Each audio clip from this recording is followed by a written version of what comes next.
Hello friends, today we are going to learn and demonstrate how to download and install Microsoft SQL Server for free. So to download SQL Server, go to the Google page and type SQL Server 2022 download, and then you will be having that website. The first link, click and you will be navigated to this Microsoft website. Then you can download the developer edition and download it, click it, open, go to basic or custom. I will select custom here. Custom, you can see where we are downloading this developer edition software and the space it will take. Then click install.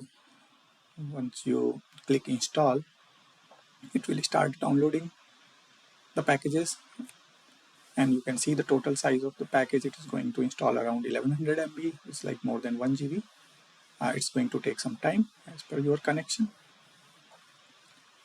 So let's wait for a moment while it's downloading.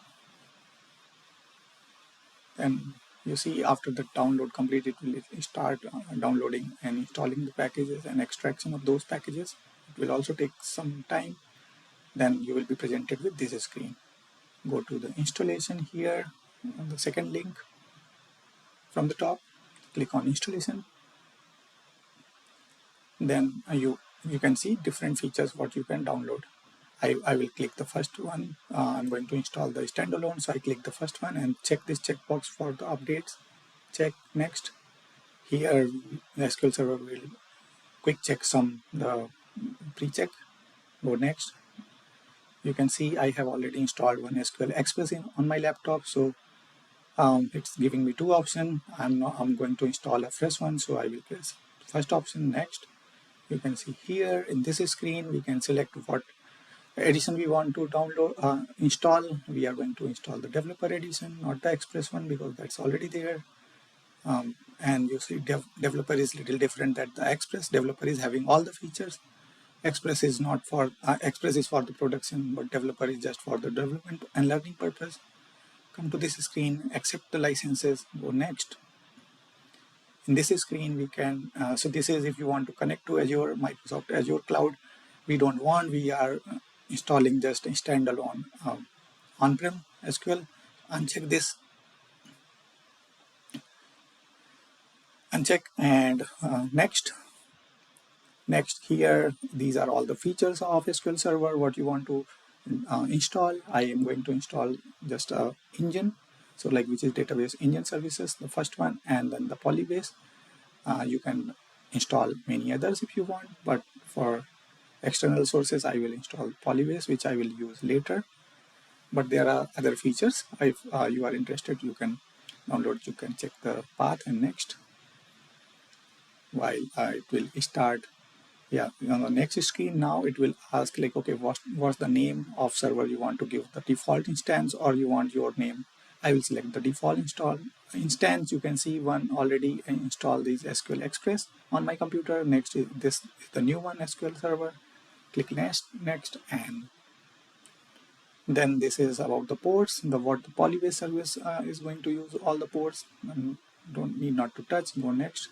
In this screen we can just see what the services SQL Server is going to start on our computer. The three services are automatic. The first one is manual. Will not change anything here. It's like safer to just go with the default. Go to next. In this screen, this is all about authentication, how you want. By default, it's a Windows, but I will use mixed mode, which is SQL Server authentication and the Windows. So just give a password. And then here, if you want, you can add a user here for SQL Server. You can add a user on your computer and then add it here.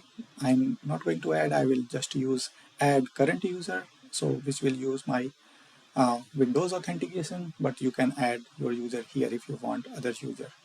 I'm not going to add here, so cancel and click on add current user first button, and this is the default user, my user, which I logged in onto that this computer. Click next, and you see these are all the services what SQL will install on our computer.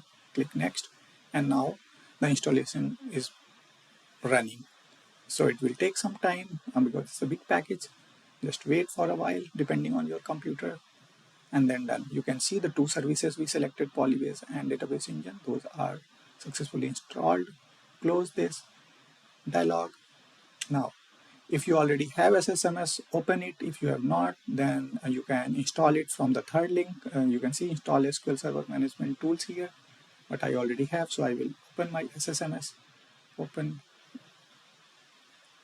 and I will try to connect to SQL Server and go here. I will check what engines are running on my computer. So you can see first one as an SQL Express, another is coming just as my computer name. I will go to services, so go to search, type services of the computer. I will check how many services of SQL Server running on my computer. You can come down and come to SQL Server. You can see the MS SQL Server is running, and then SQL Express is also running, which is the older one, and few more services. So some are stopped and disabled because some are manual and disabled one. And then you can see one below for the Polybase, which we installed, that is running automatically. So our services are running for both the Server Express as well as for the Developer Edition. So if you want to check the version of the server what we just installed, so just click on the new query here and run it. You can see the output. I will just copy this output, paste in the window. Then I can see this is Developer Edition, and let's connect to the Express as well. So I have the two instances, so I will connect to my SQL Express instance as well. Connect, open a new query window, type the same command again, select at the version, just for the comparison, what the difference the two versions have. This is the output, copy the output and paste to the previous window so that we can compare side by side. And you can see these both are on this SQL Server which we installed recently. So let's create database test1 and run this command. Okay, done. Refresh the database folder, right click refresh, and you can see the test1 database is there. You can start creating your table. Your database is installed and running now. Server what I have already installed, just installed, and the previous one as well. So